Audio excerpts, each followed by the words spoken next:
Well, hello there, everybody.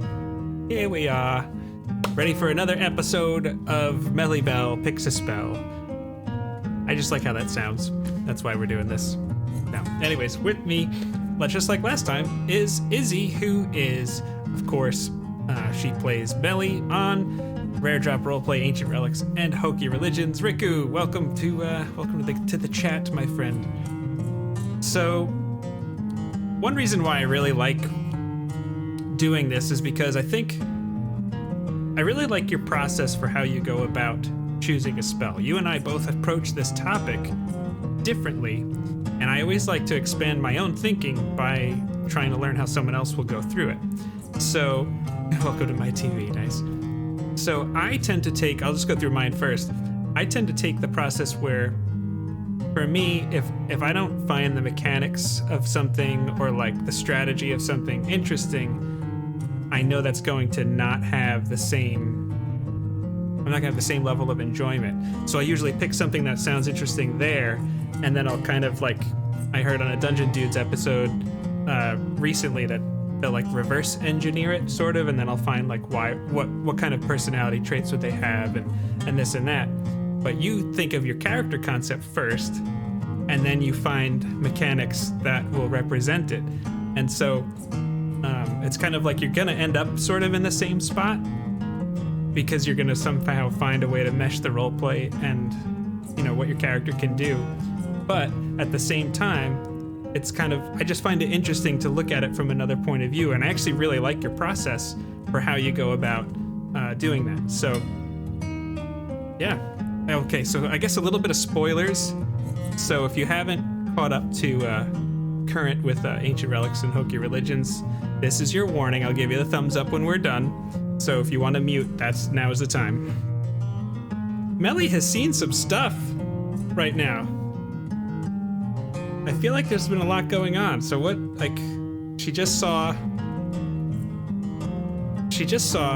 her friends almost die because we were fighting Freeman and doing all that fun stuff, as they say.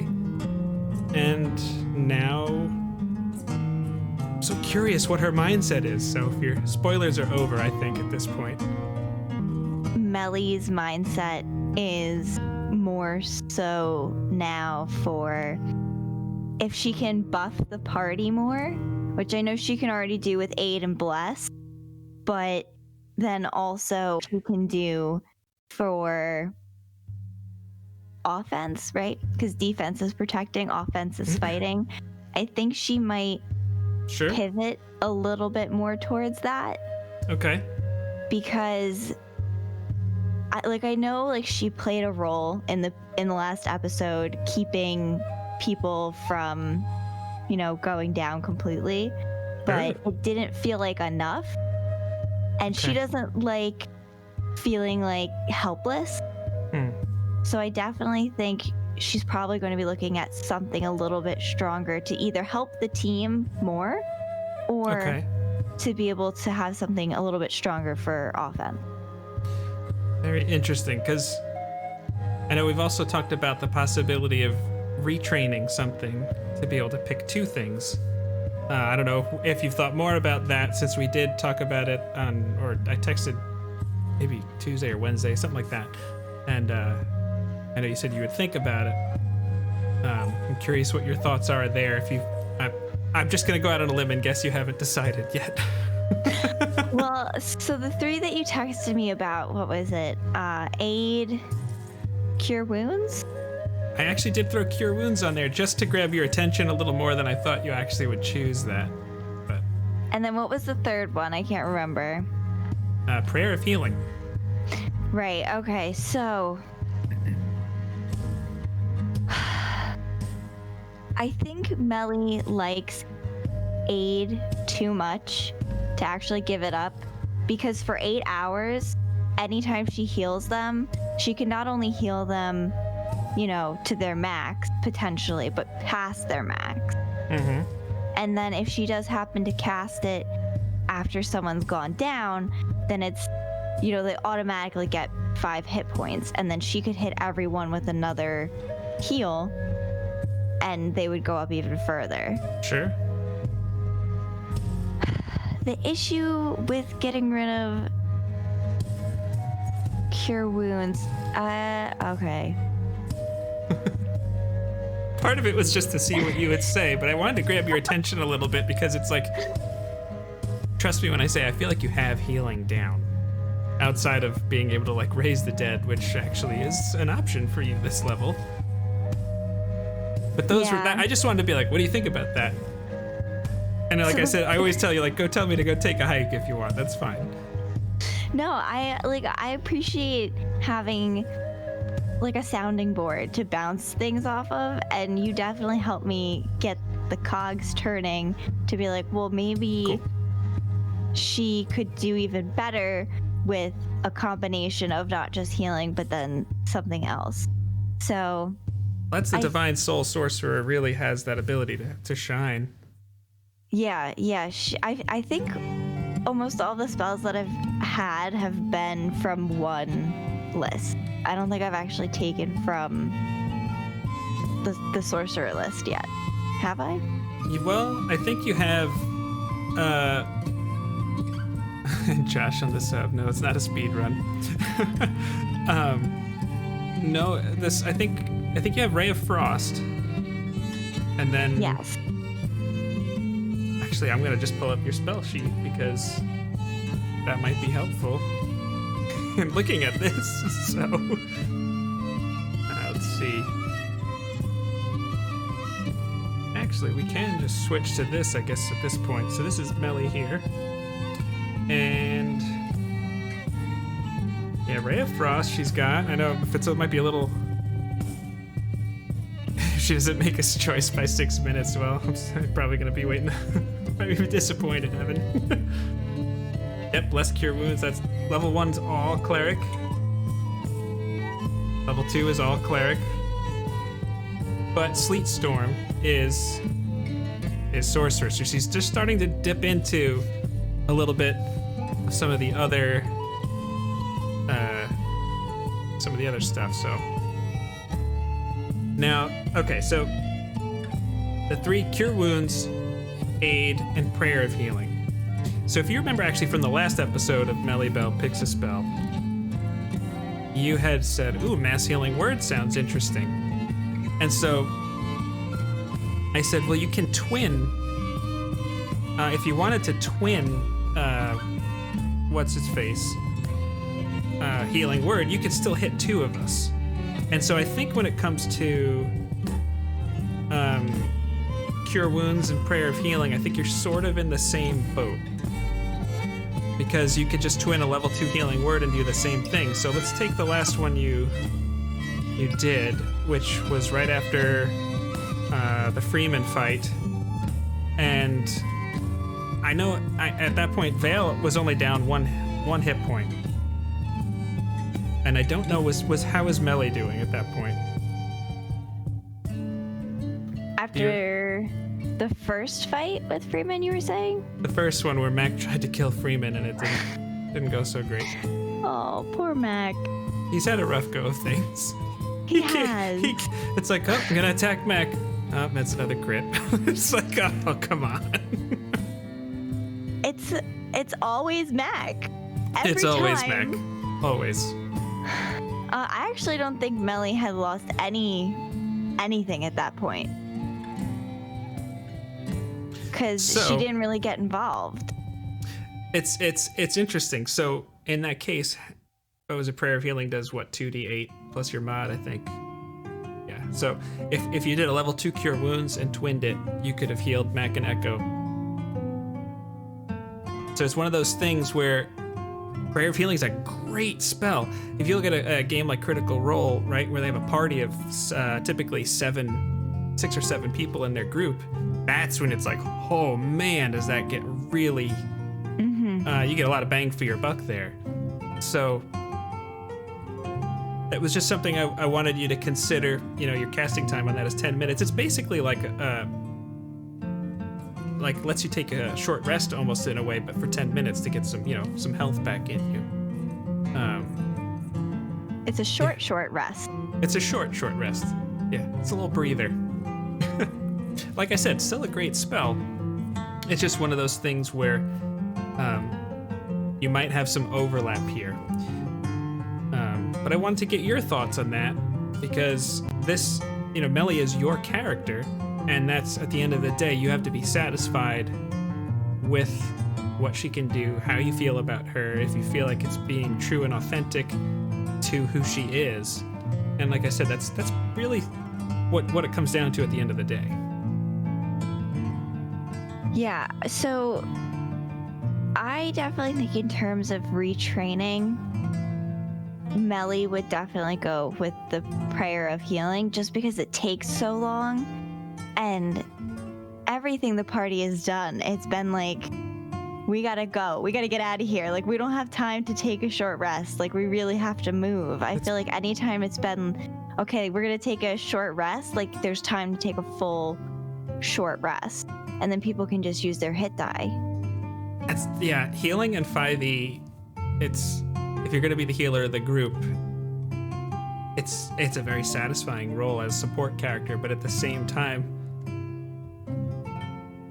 it's just, you're not going to be able to, it's not like some other games where you can just like keep everybody topped up. Like, you just kind of have to pick, like, okay, who needs the triage? I can get you. But other than that, we got to use our hit dice, and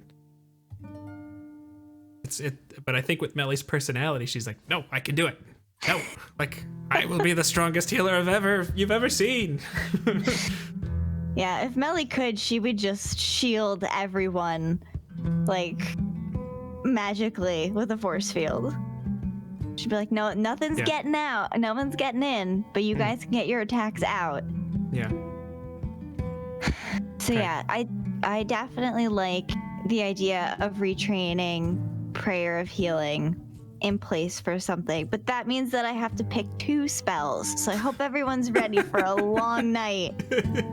Well, let's see what we're working with first, because at the end of the day, maybe you like having prayer of healing more than retraining it. It's, let's just see what we got. So do you remember some of the ones that we had from last time?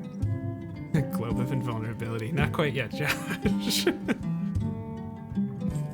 Yeah. So, oh geez. See, the thing is that I want to be so careful when it comes to concentration, because Bless is like Mellie's bread and butter. Like, anytime, I think almost every time there's been any type of action, that's like the first thing that she does. If they're preparing to go into action, she's like, all right, I'm gonna bless you guys right before you go out. Yeah. So I don't know if I want to take something else that's gonna compete for concentration. Sure. And Bless is great. Bless it. Yeah. You haven't even been able to really see the benefit of it. If you remember from Dragon of Icefire Peak, how much Josh was able to use Great Weapon Master, because he always had inspiration in his pocket from Landor. Once Vale takes Sharpshooter, it's going to be a very similar thing where he's like,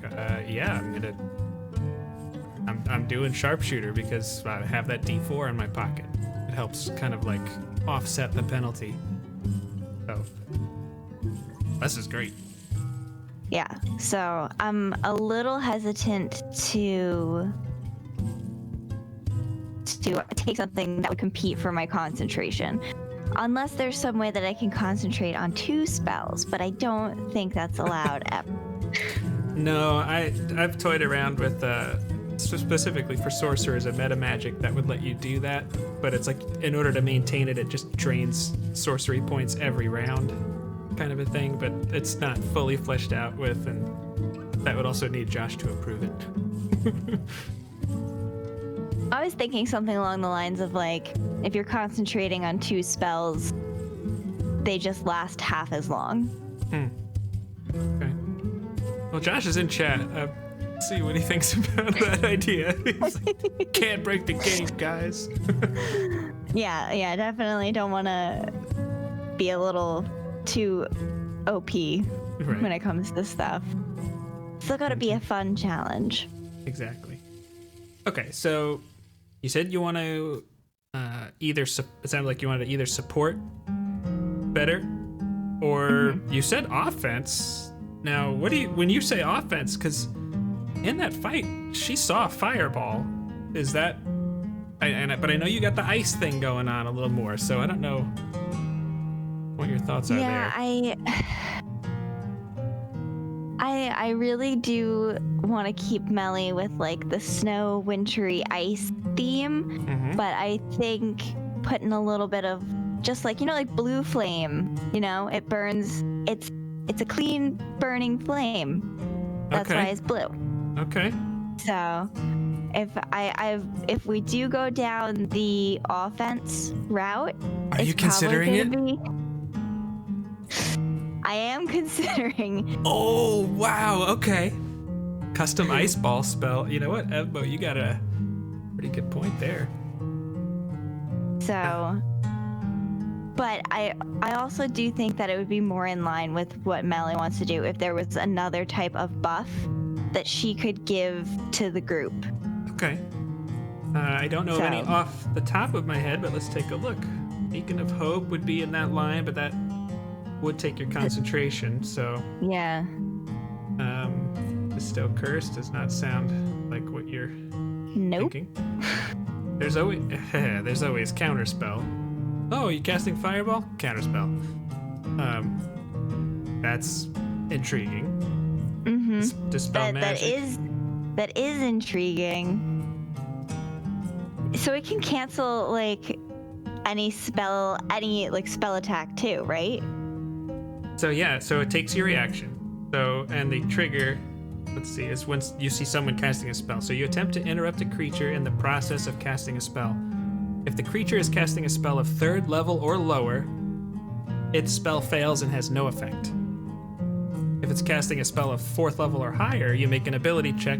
For you would be Charisma, and the DC equals 10 plus the spell's level. So if someone's casting a level 5 spell, it's a DC 15, and you're gonna roll and add your Charisma modifier. And if you meet that, then you cancel the spell. But it's one of those things where you can upcast this eventually, so it grows with you. If you're like, I'm gonna cast Counterspell at 9th level, it's like, well, actually that cancels anything, kind of a thing. So, that's a bread and butter one. Yeah, I feel like that would be, because can you imagine if Mellie could have, well, see, the fireball was not the worst thing that happened, because he did end up taking out some of his own people with that. But if it was just us, it would have been great to be like, nope, that's not happening. Yeah, that had some, both Echo and Vale made their save, which was very, very helpful in that regard. But this isn't limited to things just like Fireball. If someone's casting any spell, you would have the chance to protect and or stop it. So, very versatile spell, very, very good and defensive.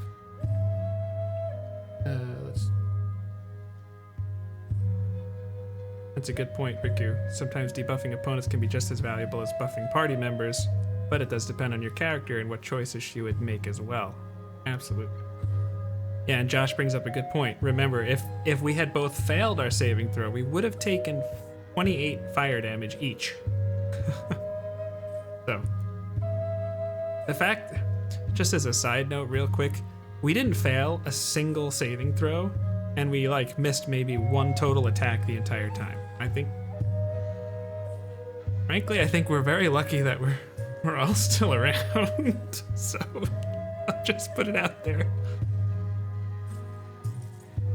Okay, so enemies abound. This we can reach into the mind of a creature, make an intelligence save, make it. It loses the ability to distinguish friend from foe. That could be interesting. Fast friends. This is like a charming effect, I think. Yep. Fear, feign death. Fireball, 20-foot radius, 8d6 fire damage. Fly. I'm always a fan of fly. Not exactly a buff. It is concentration, but it's probably more of like a utility concentration spell than combat. Next page. Haste would probably be the one as far as a buff goes that you would consider. It does take your concentration as well. So this, until the spell ends, the target speed is doubled. It gains a +2 bonus to its AC, has advantage on dex saves, and gains an additional action on each of its turns, and that action can be used only to take the attack action with one weapon attack. You could also dash, disengage, hide, or use an object. And then when the spell ends, there's one round where they can't do anything. So that is pretty good. I think your candidates, probably your most likely candidates to maximize that would be either Veil or Echo in this case. Mac can only deal a sneak attack damage once per turn, so Echo and Veil both have 2 attacks, so you probably get a little more bang for the buck there. Mm-hmm. Or their attacks are a little stronger, I should say, because you still can only take the one. So for this one, is this one of the ones where if you cast it at a higher level, you can do more, like you can cast it for more people, or is it like makes it a better buff? No, it actually, in order to upcast something, it would have to have something in the description, and it doesn't. So if you use a level 8 spell slot on this, it would be the same as using a level 3. Okay. So but does Evan that mean that Evan brings up a real good point in chat just now. You can twin it with sorcery point. Okay. So that is actually Mellie or sorcerers in general would be the only people that could do that unless there was some other custom thing going on. Can be nasty. Echo would then be able to have 5 attacks in one round. Which is just then he so wouldn't dumb. need patient defense. Yeah, it's just so dumb. It's like, come on. Plus, don't sleep on the +2 bonus to AC. Being up front, that's really nice to have. It's actually made me, the way everything went and the fact that Mac just keeps getting smacked hard all the time made me think, I feel like Vale might have to be in the front a little more often maybe than I had planned. But we'll see. Yeah, I actually really like that with to cast it with aid, because then even if you do get hit, you got more points to spare. Mm-hmm. Oh yeah. Yeah, and again, I do plan on taking Sharpshooter, based on decisions Vale has made. I had to take a level in a different class, so I couldn't grab it now. So. That's another thing. But yeah, so it sounds like haste is on the maybe list. It is. I do have a little list that I wrote down. Ooh, so. I love it. Okay. Now, Hypnotic Pattern. That is not a buff spell, but that is... well, you've seen how cool that could be with Landor. You've seen that firsthand in Dragon of Icespire Peak. Do you have any thoughts one way or the other? Should we look at that? It doesn't scream Mellie to me. Okay. And that's really all you need, especially when you have a choice like this where there's like 50 great options. It's like I'm looking for reasons to get rid of them. Incite Greed. This is probably is not what you're interested in, but I was just curious to look at it. Nope. Intellect Fortress. Give someone resistance to psychic damage as well as advantage on saving intelligence, wisdom, and charisma saving throws. Concentrate. Probably not. Lightning Bolt. That's basically a fireball, but instead of a 20-foot radius sphere, it's a 100-foot line. It's 8d6 lightning damage with a dex save. So pretty much the exact same. Just different area. It's a different area of effect, yeah. I think I like the radius better than the straight line. Yeah. The advantage for Lightning Bolt is if you want to get a bunch of people that Echo is near or someone else is near, and you want to just kind of position yourself to try and do something. But Fireball certainly has a lot more bang for your buck, I think. I would agree. Magic circle. This one you could kind of make a zone, a 10-foot zone that's you can like trap creatures in or out. That's really in your wheelhouse. Major image. Illusions, probably not, I'm just guessing. Meld into stone. If something pops at you, let me know. Melf's minute meteors, that was you just make these things that are just gonna start hitting people. Look at that if you want. Can we actually look at Revivify again? Of course. Because I think that's another one that I should probably revisit. She certainly probably would have been scared about people going down in that fight. Yeah, So- and we were like at the very edge of the precipice quite a few times, it seemed. For a Yes. lot of people. Mm-hmm. Yeah, I feel like Mac, of course, was getting smacked around a little bit. But Echo was right in the front, and even Vale was starting to be a little haggard after a while. So yeah, this one's pretty simple. It takes your action.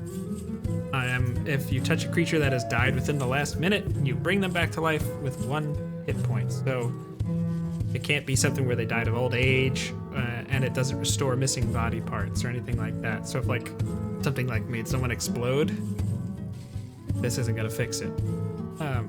But as long as you get to them within that minute, you can bring it back. The big thing here, I think, is a diamond worth 300 gold pieces, which the spell does consume. Yeah, just like Evan said in chat. So that's really the thing that gets crazy there. But material components at this point, it starts to be something where usually the DM either will give you access to them directly, like he has with Vale, with the Hag's Hut. You know, he purposely put things to be able to do another casting of Find Familiar. Very useful now since Isla was incinerated in that fireball. Or, you know, the ability to purchase some. That's kind of usually the way that goes.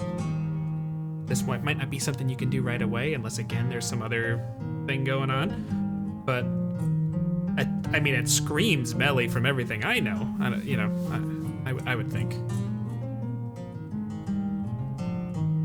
Yeah, I'm just hesitant to take it because then what if 2 people die and Mellie can't bring both of them back to life? Well, why? First, okay, a couple things. You could twin Revivify.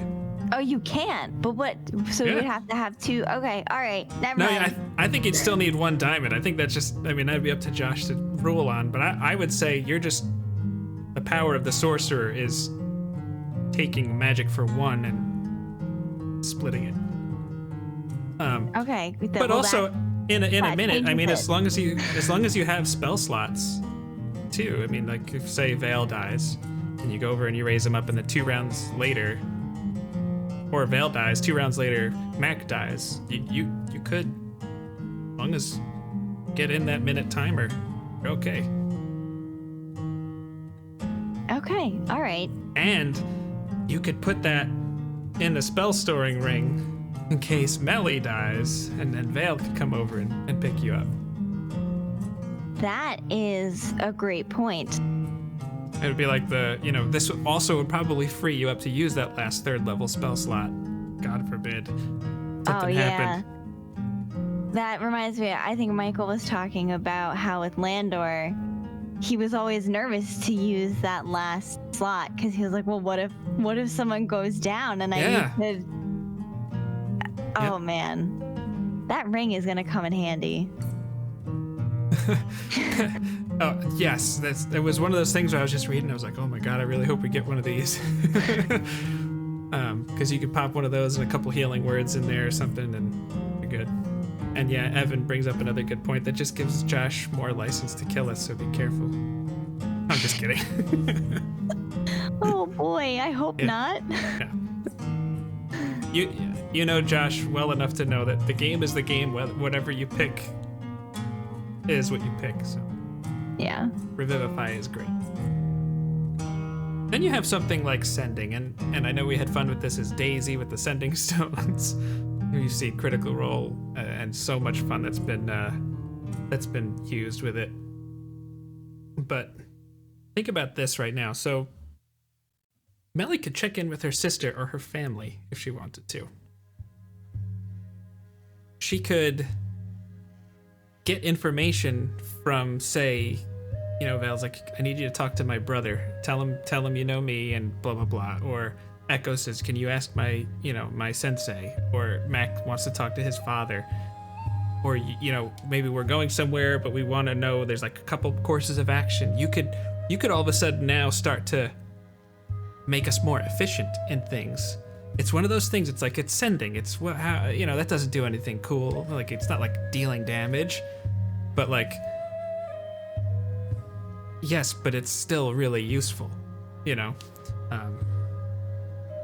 There's almost no bad choices once you're hitting that maybe list that you have. Yeah. I wish I could take all of them. All of the spells. She'd be so talented. Well, Mellie's she's gonna be a very powerful sorcerer. But you know how Sending works. You have Sleet Storm. Slow is a good one. Have you thought about that? It is concentration, but you pick a choice with a 120-foot range, and you create a 40-foot cube. So it's a pretty big zone that you could choose from. And then you can pick up to 6 creatures in there, and it's, your allies could be in that zone. You can just exclude them. And they make a wisdom save. If they fail, their speed is halved. Take a -2 penalty to their armor class and dexterity saving throws, and they can't use reactions. On its turn, it can only use either an action or a bonus action, but not both. Regardless of the creature's abilities or magic items, it can't make more than 1 melee or ranged attack during its turn. If they attempt to cast a spell with a casting time of 1 action, roll a d20 on an 11 or higher. The spell doesn't take effect until the creature's next turn, and the creature must use its action on that turn to complete the spell. If it can't, the spell is wasted. So, I mean, that could alter a fight real well. It is also concentration. Yeah, which is I'm so hesitant to even consider it, just because I already have 2 spells that are concentration, and I just don't want to give up Bless. I hear you. Bless is one of the most foundational things in our game, and it just takes that level 1 spell slot, and it just, we didn't really miss attack rolls too, and how much of that is because of Mellie? You know what I'm saying? Like, I mean, I did just watch the episode back and finished it this morning, but how many times does the Bless come up? And the saving throws, don't forget the saving throws. I think there was maybe 2 or 3 that succeeded simply because Mellie had Bless out. That's a good one. But again, we're probably looking for reasons to eliminate, just to narrow it down for you. Yeah. Speak with Dead. That's always creepy and fun, but I don't know if that's a Mellie thing. Spirit Guardians, again, concentration. Ironically, if she had that up and then just walked onto that bridge by herself, she would have just been munching up all the minions while everything was going. Again, that's a front line thing, so that's kind of a... Yeah, But again, she's so squish. Yeah, this is one of the first fights. She got hit a handful of times. I was like, oh no. Yeah, oh gosh, I don't remember. I think she was down to 15, but her armor class is she's essentially got pillows with ropes tied around her. I just pictured when you're a kid or in Friends when Joey wraps his head in bubble wrap. Yeah. And they're supposed to be packing and they're just punching him in the head. Yeah, she's her best tactic in that way is to not be attacked. Yeah. She's really good with not taking damage.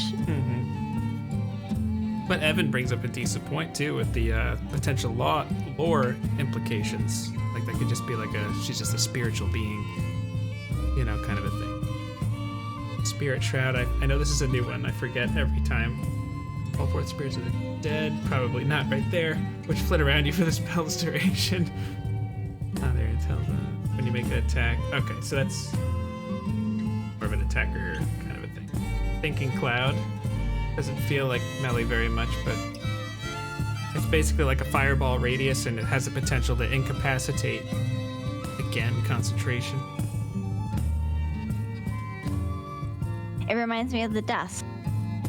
Yeah, this is kind of just like instead of a wisdom, it's kind of like hypnotic pattern, but like different because it's a con save instead of a wisdom save. And it also does, it's heavily obscured, so you can't see through it. So.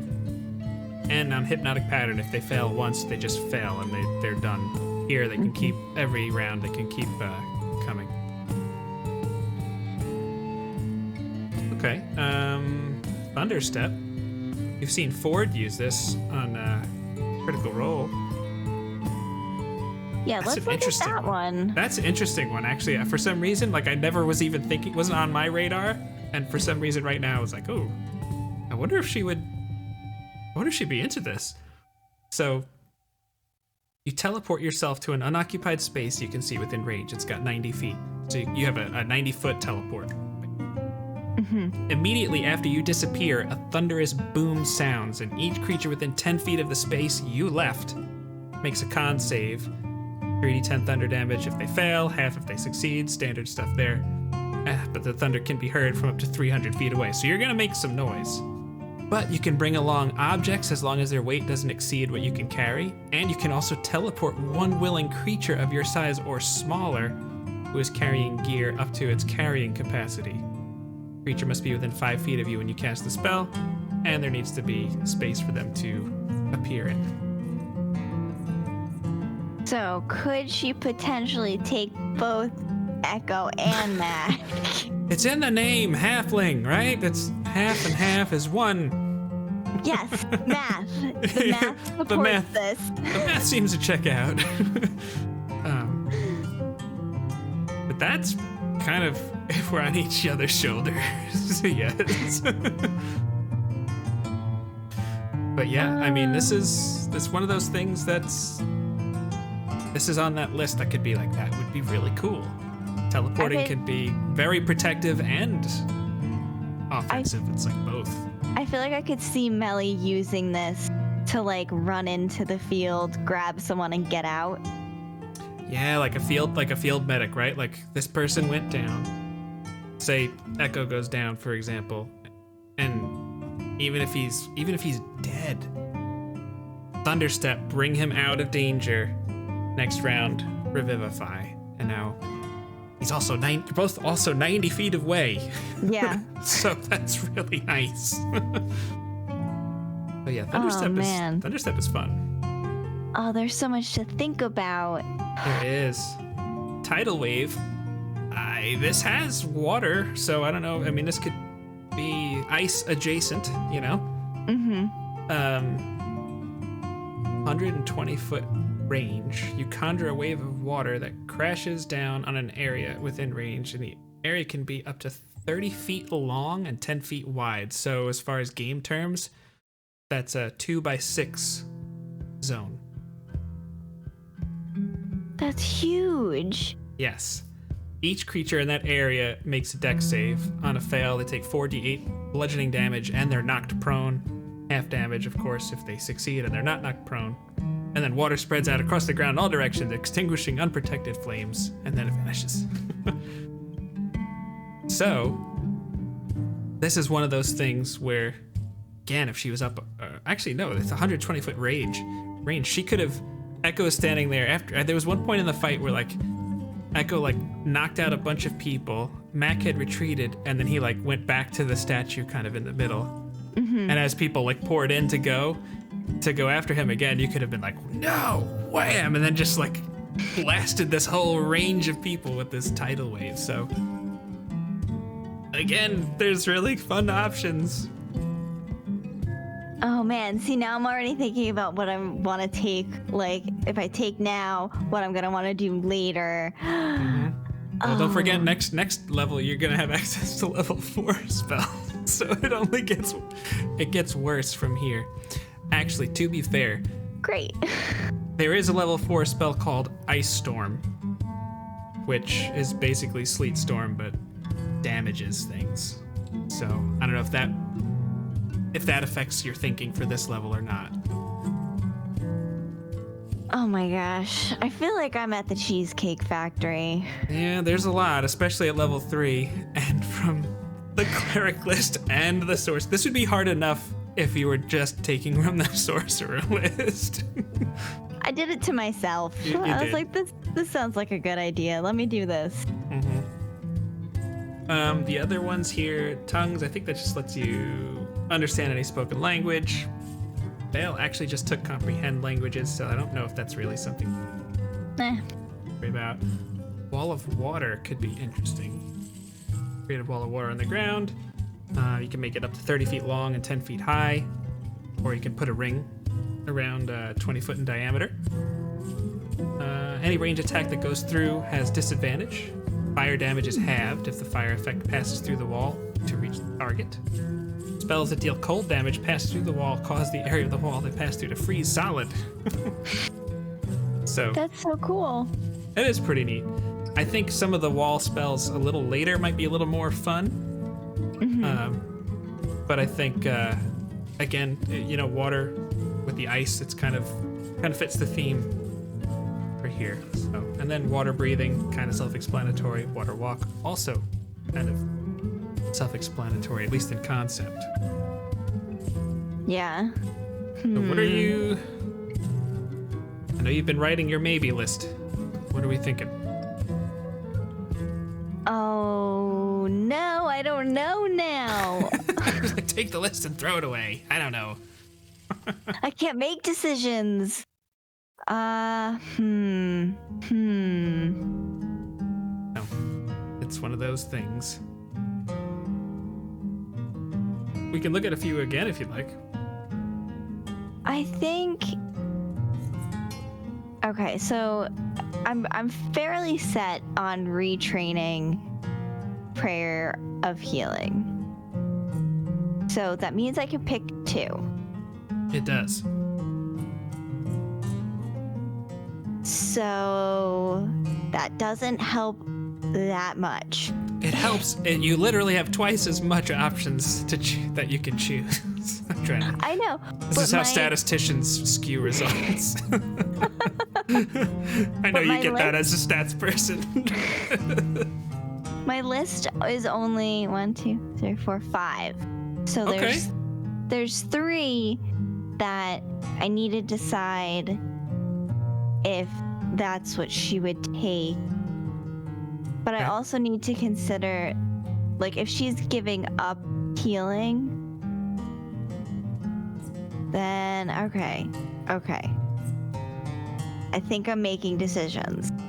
I think. Okay. This is big, Chad. This is big.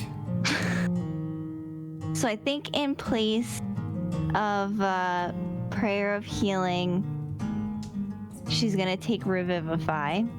Okay. As someone who is in the adventuring party, I just breathed a sigh of relief. So if Vale ever does happen to go down, it might not be the end. It won't be the end. She'll be there. And then,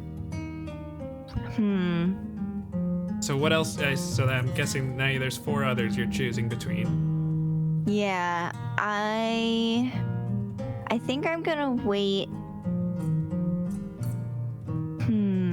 Okay, yep, we're gonna do Revivify and Counterspell. Okay. I love those choices. Oh my gosh. And Michael is saying that now Matt can be even more reckless. It still costs 300 gold to resurrect you. Yeah, I feel like Mac is not gonna want to have the party fund be going out if if it can be avoided. Yeah. So this feels a lot like Mellie to me, because I know you say you feel like you're giving up healing. I'm not. Prayer of Healing is a really cool spell, but you still could twin Cure Wounds if you needed to. And it actually wouldn't even take 10 minutes. You just, bam, it's just right there. So there is... That's the kind of spell that the more people in the party, the stronger it gets. And we do have a little more on the smaller side. But you can now raise someone from the dead if they go down. That's really exciting. Yeah, I think the events of what just happened really kind of solidified, like, she can't just count on being able to pop people up if they go down. Right. Because if there's so much going on, I mean, if someone, oh gosh, what if someone dies and then I can't get there in a minute, you know? Now, in combat, that is 10 rounds, so it's extremely likely you can do that. Oh, are you thinking about Thunderstep now because of that? Yes. Okay, I was like, I see where you went. Okay. Do we go back here? Are we, No, do you want to look at things again? So, like, I'm thinking, like, that point when Freeman was, like, talking. Okay. Like, I know it wasn't, like, it didn't take him a long time to say what he said, but it took him a while to get out of the room, to pull all of his men back, to take from Vale what he wanted to take. Okay. So, like, I don't know if he would have let Mellie get close, but if she had Thunderstep, she could have just bamfed right there.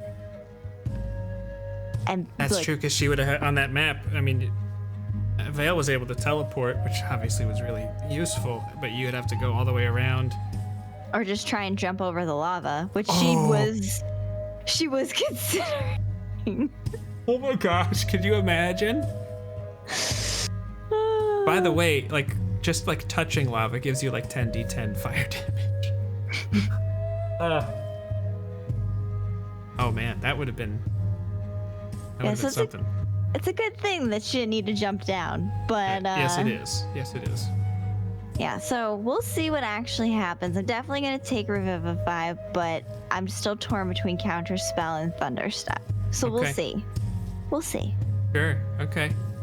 Oh man, I guess the title of this was MellieBell chooses or picks a spell. It would be false advertisement if you actually landed. What do you think, Chad? I think Izzy's thinking a lot like Mellie. I feel like this was a good session here. It's our living. You guys unsubbing due to dishonesty. Thanks, Evan. I appreciate it as well.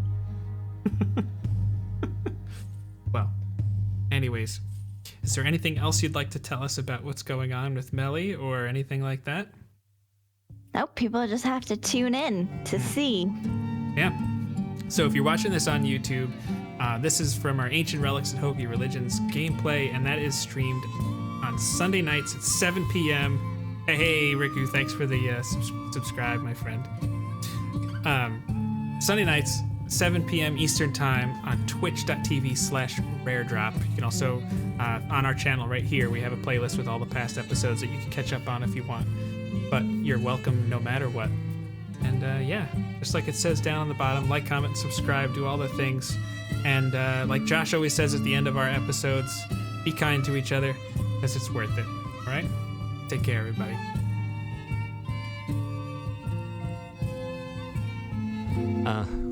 Listen, got something to say, gonna talk about some tabletop things, get some stuff off my mind. Just bear with me, all right? JNJ, there's something I gotta say. You could watch him every week, new videos Wednesday, talking tabletop, community pop.